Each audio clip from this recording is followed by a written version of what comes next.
नमस्कार दोस्तों, मेरा नाम है एच एल सैनी और टेक्निकल गुरु H L Saini YouTube channel में आप सभी दोस्तों का स्वागत है। दोस्तों, कल वाले लेक्चर में अपन ने प्रतिरोध के बारे में जाना था, उसकी बेसिक परिभाषाओं के बारे में जाना था। उसके अलावा अपन ने कुछ महत्वपूर्ण क्वेश्चन आंसर भी किए थे। उसी प्रतिरोध टॉपिक को आज हम आगे बढ़ाते हुए कुछ और इम्पोर्टेंट क्वेश्चन और प्रतिरोध के प्रकार के बारे में चर्चा करेंगे। तो दोस्तों, स्टार्ट करते हैं इस वीडियो को।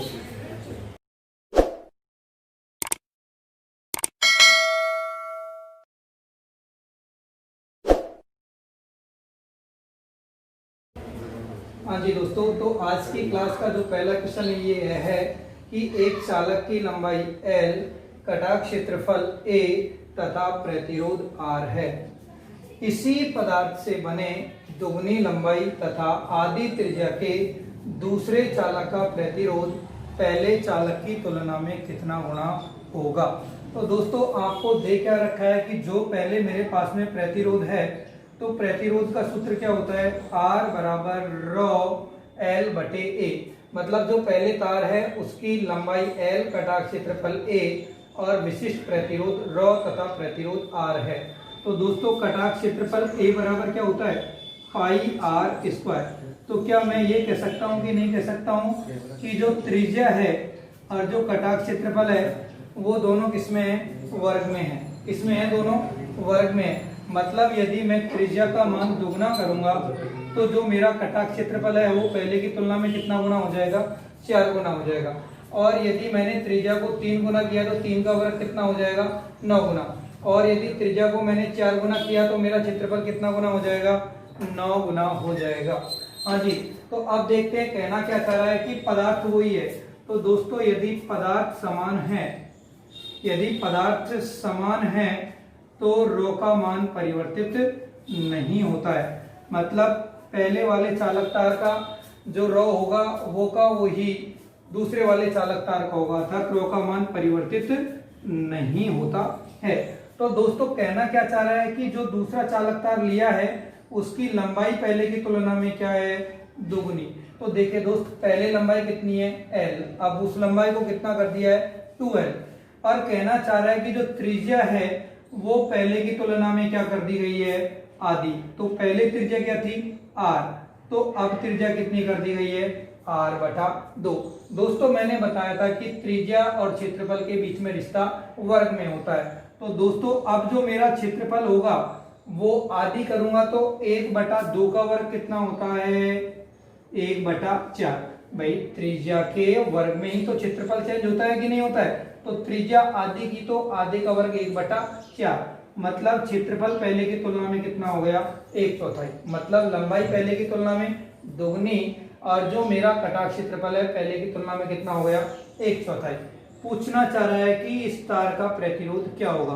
तो दोस्तों, रॉ की जगह तो रॉ ही रहेगा क्योंकि हमने पदार्थ नहीं बदला है। और लंबाई अब कितनी हो गई, 2L, और जो मेरा कटाक क्षेत्रफल है वो कितना हो गया, A/4।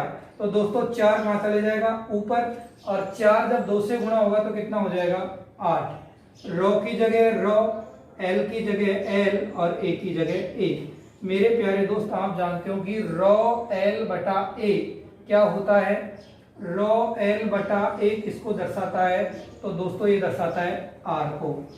तो कहने का मतलब बाद में जो मेरा प्रतिरोध होगा वो पहले वाले चालक तार के प्रतिरोध की तुलना में कितना गुना हो रहा है, 8 गुना प्रतिरोध प्राप्त हो रहा है। मतलब लंबाई दुगनी और त्रिज्या को आधी कर देंगे तो उस चालक तार का प्रतिरोध पहले वाले चालक तार की तुलना में हमें 8 गुना प्राप्त होगा। दोस्तों, ये क्वेश्चन है वो लोको पायलट 2019 के पेपर में आया था। बस क्वेश्चन में थोड़ा सा मैंने परिवर्तन किया है और कोई ज्यादा परिवर्तन नहीं किया है। तो ये क्वेश्चन था, ये जुड़ा हुआ था प्रतिरोध के कटाक क्षेत्रफल और लंबाई से संबंधित। आप लोग जल्दी से इस क्वेश्चन को नोट कर लो, ये आने वाली एग्जाम के लिए बहुत उपयोगी, बहुत ही इंपॉर्टेंट क्वेश्चन है।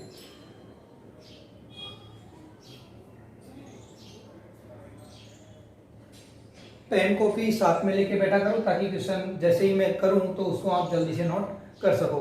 ठीक है दोस्तों, तो आज की क्लास का ये पहला क्वेश्चन था। अब चर्चा करेंगे क्वेश्चन नंबर 2 की।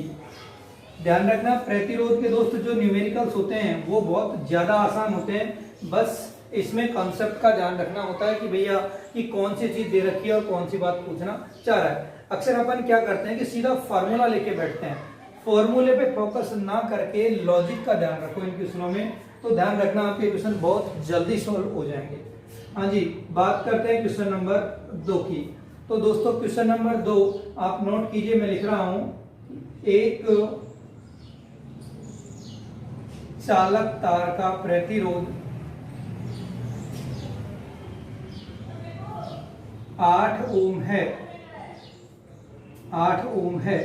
यदि इस चालक तार को खींचकर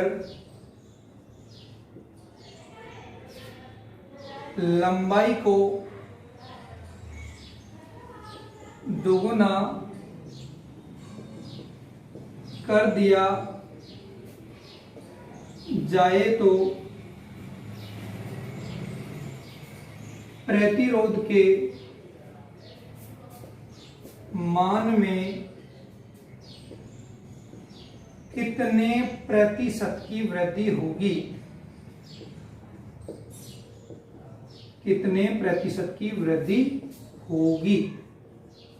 दोस्तों क्वेश्चन कहता है कि मेरे पास में कोई चालक तार है जिसका प्रतिरोध 8 ओम है और इस चालक तार को मैंने क्या किया है, खींचा है। तो मेरे प्यारे दोस्त जैसे ही हम चालक तार को खींचेंगे तो उसकी लंबाई क्या हो रही है, बढ़ रही है। और कितनी लंबाई की है, खींच करके दुगना, मतलब चालक तार को खींचते गए खींचते गए खींचते गए और उसकी लंबाई पहले की तुलना में कितनी कर दी, दुगनी। मान लीजिए कि ओरिजिनल में आपको जो प्रतिरोध है R बराबर क्या होता है, रॉ L बटे A, और जिसका मान क्वेश्चन में कितना दे रखा है प्यारे दोस्तों, 8 ओम। कि भाई जो हमारा प्रतिरोध है इनिशियल में उस चालक तार का वो कितना है, 8 ओम। और प्रतिरोध का सूत्र क्या होता है, रॉ L बटे A, मतलब जो ओरिजिनल चालक तार था उसकी लंबाई L है और कटाक्ष क्षेत्रफल A है, तब प्रतिरोध हमें प्राप्त हो रहा है 8 ओम। लेकिन अब क्या कहना चाह रहा है कि इस चालक तार को मैं क्या कर रहा हूं, खींच रहा हूं। तो खींचने के बाद में, खींचने के बाद, तो दोस्त खींचने के बाद में जो लंबाई है उसको कितना कर रहा हूं, दुगना। तो पहले L है तो अब लंबाई कितनी हो जाएगी, दुगनी। लेकिन मेरे प्यारे दोस्त यदि मैं इस चालक तार को खींचूंगा तो क्या तार पतला नहीं होगा, अर्थात इसका कटाक्ष क्षेत्रफल परिवर्तित होगा कि नहीं होगा, तो कटाक्ष क्षेत्रफल पहले की तुलना में क्या हो जाएगा, आधा। अब कई बच्चों को कंफ्यूजन हो रहा होगा कि साहब लंबाई बढ़ी लेकिन गारंटी है क्या कि कटाक्ष क्षेत्रफल आधा ही होगा। तो हाँ दोस्त, आधा ही होगा। तो इसका जवाब ये है, क्योंकि अपना जो तार है उसको खींचने से पहले जो आयतन होगा, खींचने के बाद भी आयतन वही होगा। तो यदि मुझे दोस्त ये चालक तार है और इसका मुझे आयतन ज्ञात करना है, तो ये इसका क्या हो गया, क्षेत्रफल, और ये इसकी क्या हो गई, लंबाई। अर्थात क्षेत्रफल गुणा लंबाई किसको दर्शाएगा, आयतन को। तो पहले आयतन कितना हो गया, क्षेत्रफल गुणा लंबाई। बाद में क्या कहना चाह रहा है कि हमको क्षेत्रफल का मालूम नहीं है, तो क्या लिख दिया मैंने, A2, लेकिन लंबाई का तो मालूम है, लंबाई कितनी हो गई, दुगुनी। L से क्या हो गया, L कट गया, A2 का मान ज्ञात करूंगा तो 2 का क्या लगाना पड़ेगा, भाग। कहने का क्या मतलब हुआ कि जो मेरा कटाक्ष क्षेत्रफल है वो पहले की तुलना में क्या हो रहा है, आधा ही हो रहा है। तो कटाक्ष क्षेत्रफल क्या हो गया, आधा। अब बात करते हैं प्रतिरोध की। तो दोस्तों ध्यान रखना, रॉ की जगह रॉ ही आएगा इस बार भी। क्यों, क्योंकि हमने पदार्थ को नहीं बदला है। जब तक पदार्थ नहीं बदलेगा रॉ का मान परिवर्तित नहीं होगा। हाँ जी, अब L की जगह कितना, 2L, और A की जगह कितना, A बटा 2। 2 कहाँ चले जाएगा दोस्तों, ऊपर, और 2 गुणा 2 करूंगा तो कितना हो जाएगा प्यारे दोस्तों, 4 रॉ L बटे A। और दोस्तों रॉ L बटे A क्या है, R, और R का मान कितना दे रखा है आपको, 8। तो जो नया प्रतिरोध होगा वो 4 और इंटू 8 करूंगा तो कितना हो जाएगा, 32 ओम। लेकिन क्वेश्चन को बहुत गौर करना, क्वेश्चन ने ये बात नहीं पूछी है कि कितना गुना हो जाएगा, तो प्रतिरोध कितना गुना हो रहा है, 4 गुना। लेकिन क्वेश्चन ने ये नहीं पूछा है, क्वेश्चन ने पूछा है कितने प्रतिशत की वृद्धि होगी। तो दोस्तों अगर देखा जाए तो पहले 100% है, तो अब कितना परसेंट होगा, 400%। तो नेट वृद्धि हुई कितने की, 300% की वृद्धि हुई कि नहीं हुई। तो जो वृद्धि है उसको ज्ञात करने के लिए अपन क्या करते हैं कि अंतिम मान 32 और माइनस प्रारंभिक मान बटे क्या कर देंगे हम, प्रारंभिक मान, और प्रतिशत में निकालने के लिए कितने का, 100 का। तो 32 में से 8 गया तो कितना आएगा दोस्तों हमारे पास में, 24 बटे में 3, सॉरी बटे में 8 इंटू 100। तो 8 तिया 24, तो कितनी वृद्धि हुई दोस्तों, 300%। तो भाई 4 गुना हो गया, जैसे कि 8 ओम था और कितना हो गया 32, तो वृद्धि कितनी की हो गई है, 24 ओम की वृद्धि हुई है कि नहीं हुई है। तो इसकी तुलना में कितना गुना, कितना परसेंट की वृद्धि हुई, तो 300% की तो वृद्धि हुई। और पूछे कि कितना गुना हुआ, तो 4 गुना, क्योंकि पहले 8 था तो अब कितना हो गया 32। तो गुना में बात करें तो जवाब क्या होगा इसका, 32। यदि इस क्वेश्चन को बहुत आसान तरीके से भी सोल्व करना है तो आप देख सकते हो कि देखो, जब इसकी लंबाई को दोगुना कर रहा हूं तो इसका प्रतिरोध कितना गुना हो रहा है, 4 गुना। मेरे प्यारे दोस्त, इसकी लंबाई को यदि मैं 3 गुना करूंगा तो ये 3 और ये a/3, तो 3 तिया 9, तो प्रतिरोध कितना गुना, 9 गुना। और यदि मैं इसको खींचकर 4 गुना करूंगा तो 16 गुना। कहने का मतलब, जो यदि प्रतिरोध को मैं खींचकर n गुना करूंगा तो ये क्या हो जाएगा, n²r। कैसे, क्योंकि इसको मैं लिखूंगा 2 की घात 2 इंटू r, इसको लिखूंगा 3 की घात 2 इंटू r, इसको लिखूंगा 4 की घात 2 इंटू r। मतलब यदि खींचकर n गुना करूंगा तो ये क्या हो जाएगा, n²r। यदि आपको खींचने वाले क्वेश्चन या स्थिर आयतन वाले क्वेश्चन, मैंने स्थिर आयतन वाले को क्यों सम्मिलित किया है, क्योंकि जब जब हम चालक तार को खींचेंगे तो उसका आयतन परिवर्तित नहीं होगा। क्या परिवर्तित नहीं होगा, आयतन। तो क्वेश्चन चाहे स्थिर आयतन से संबंधित हो चाहे चालक तार को खींचने से संबंधित, उन दोनों ही स्थिति में कौन सा फार्मूला लागू हो जाएगा, Rn बराबर n²r। तो देखो खींचकर कितना गुना किया है, 2 गुना, तो 2 का वर्ग कितना, 4, और 4 गुना 8 करूंगा तो डायरेक्ट आंसर कितना आ रहा है, 32। तो इतने झमेले में पढ़ने की जरूरत नहीं पड़ेगी। ये तो क्वेश्चन का लॉजिक था, और इस क्वेश्चन में ये नई चीज निकल करके आई कि जब चालक तार को खींचते हैं तो उसका प्रतिरोध n²r गुना हो जाता है। दोस्तों मैं आपके लिए एक नया क्वेश्चन और बताऊंगा, आप लोग इसे जल्दी से नोट करें। और देखो क्वेश्चन को एक बार रोक करके पॉज करके वीडियो को देखो कि भाई कहाँ अपन को चीज में कमी रह गई, कौन सी चीज समझ में नहीं है, उसको दोबारा से वीडियो को चला करके देखें, लेकिन पूरा सीखने की कोशिश करें। और जिन दोस्तों को मैं जो ये वीडियो सीरीज लेकर के आ रहा हूँ, यदि ये पसंद आ रही हो ना तो इसको लाइक करना मत भूलो, और जो दोस्त इस चैनल पे नए हैं वो इसको सब्सक्राइब जरूर करें और बेल आइकन को प्रेस करें, क्योंकि मैं डेली इलेक्ट्रिशियन थ्योरी से जुड़े हुए वीडियो लेकर के आता हूँ।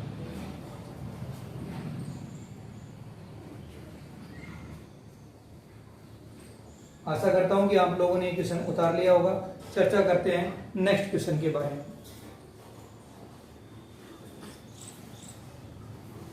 और दोस्तों जो ये आज का अपना वीडियो है, इस वीडियो का मेरा टारगेट है कि आज के इस वीडियो में कम से कम 50 लाइक तो होने चाहिए। 50 लाइक और कम से कम आपकी तरफ से हेल्प होने पर 10 सब्सक्राइबर बढ़ने चाहिए, यदि आपको ये चैनल, ये वीडियो पसंद आ रहे हो तो। हाँ जी दोस्तों, तो बात करते हैं आगे आने वाला अगला क्वेश्चन, क्वेश्चन नंबर 3। ध्यान रखना ये सारे जो क्वेश्चन हैं एग्जाम पॉइंट ऑफ व्यू से बहुत ज्यादा उपयोगी है, पिछले एग्जाम में आए हुए भी हैं और आते रहते भी हैं। हाँ जी, अगला क्वेश्चन,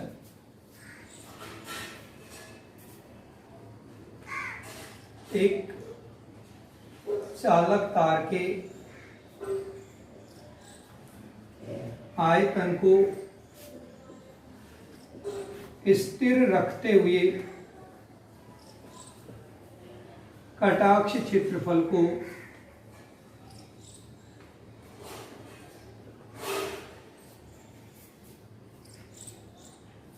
एक चौथाई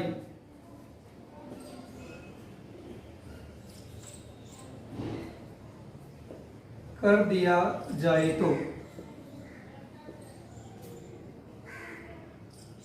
तो प्रतिरोध के मान पर क्या प्रभाव पड़ेगा।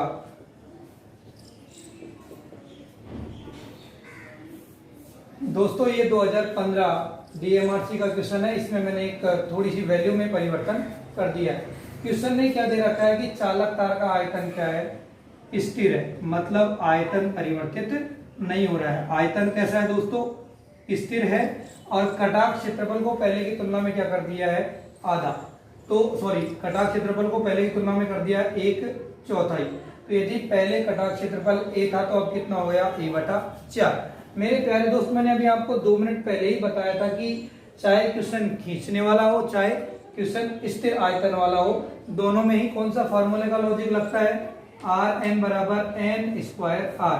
लेकिन दोस्तों ये सूत्र तभी लगेगा, ये n यहाँ पर क्या है, खींचने के बाद लंबाई, क्या है, खींचने के बाद लंबाई। तो दोस्तों ये क्वेश्चन का जो फॉर्मूला है इसको हर कहीं नहीं लगाना है, इस क्वेश्चन के फॉर्मूले को तभी अप्लाई करना है जब आपके पास में क्या मालूम हो, खींचने के बाद में लंबाई। तो क्या इसमें अभी इस फॉर्मूले को लगा सकते हैं, तो जवाब आएगा दोस्तों नहीं, क्योंकि हमारे पास में यहाँ पर अभी लंबाई नहीं दे रखी है। क्या दे रखा है हमें, कटाक्ष क्षेत्रफल। देखो आयतन क्या है, पहले आयतन क्या है, क्षेत्रफल इंटू लंबाई, बाद में आयतन क्या है, क्षेत्रफल 1/4, लेकिन लंबाई हमें मालूम नहीं है।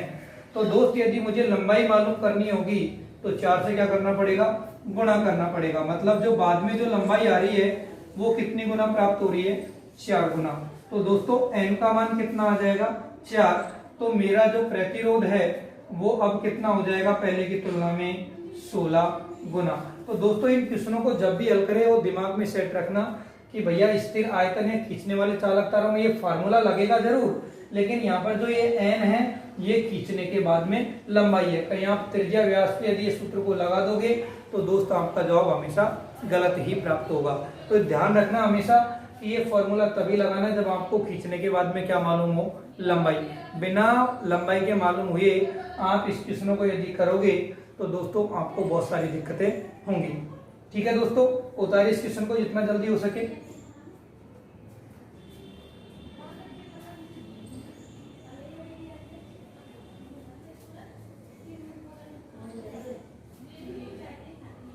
तो आशा करता हूं कि आप लोगों ने क्वेश्चन उतार लिया होगा। दोस्तों अब बात करते हैं नेक्स्ट क्वेश्चन के बारे में। नेक्स्ट क्वेश्चन बहुत आसान टाइप का क्वेश्चन है, बस उसमें हमें ये देखना है कि क्वेश्चन की जो पहले वाली पृष्ठभूमि है और इस वाली पृष्ठभूमि में कितना बदलाव हुआ है। तो क्वेश्चन नंबर 4, क्वेश्चन नंबर 4 ये है दोस्तों, एक चालक तार एक चालक को खींचकर इसकी त्रिज्या को पहले की तुलना में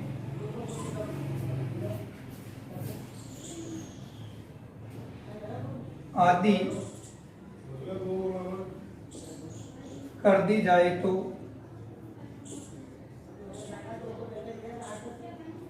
प्रतिरोध के मान पर क्या प्रभाव पड़ेगा। देखो दोस्त, क्वेश्चन ने क्या किया है कि चालक तार है उसको खींचा है, इतना खींचा इतना खींचा इतना खींचा कि उसकी त्रिज्या क्या हो गई पहले की तुलना में आधी। देखो ओरिजिनल प्रतिरोध का सूत्र क्या होता है दोस्तों, ρL/A। ये ओरिजिनल में प्रतिरोध का सूत्र है, L लंबाई है और A कटाक्ष क्षेत्रफल। तो कटाक्ष क्षेत्रफल क्या हो जाएगा, πr²। मतलब क्षेत्रफल और त्रिज्या के बीच में रिश्ता कौन सा है, वर्ग में। अर्थात यदि मैं त्रिज्या को दुगनी, यदि त्रिज्या दुगनी होगी तो मेरा क्षेत्रफल 2 का वर्ग कितना गुना हो जाएगा, 4 गुना। यदि त्रिज्या को 3 गुना करूंगा तो मेरा क्षेत्रफल कितना गुना हो जाएगा, 9 गुना। और यदि त्रिज्या को आधा करूंगा तो मेरा क्षेत्रफल कितना हो जाएगा दोस्तों, 1/4, क्योंकि 1/2 का वर्ग कितना होता है, 1/4। तो क्वेश्चन ने करवाया क्या है कि इतना खींचा है कि उसकी त्रिज्या क्या हो गई, आधी। तो दोस्तों जैसे ही त्रिज्या आधी होगी तो इसका कटाक्ष क्षेत्रफल आधे का वर्ग 1/4। तो कटाक्ष क्षेत्रफल पहले की तुलना में कितना हो जाएगा दोस्तों, 1/4।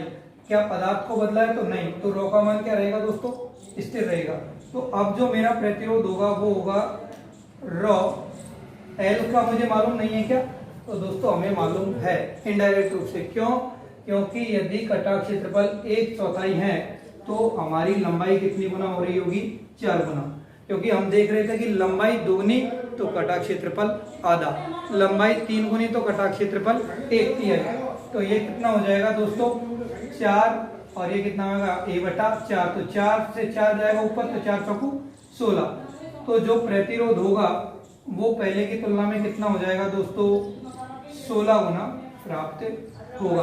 तो दोस्तों ये 4 इंपॉर्टेंट क्वेश्चन थे आज की क्लास के लिए। यदि आपको ये वीडियो पसंद आया तो इसे लाइक, शेयर और सब्सक्राइब करना ना भूलना। आज की क्लास के लिए इतना ही। सुनने के लिए थैंक यू।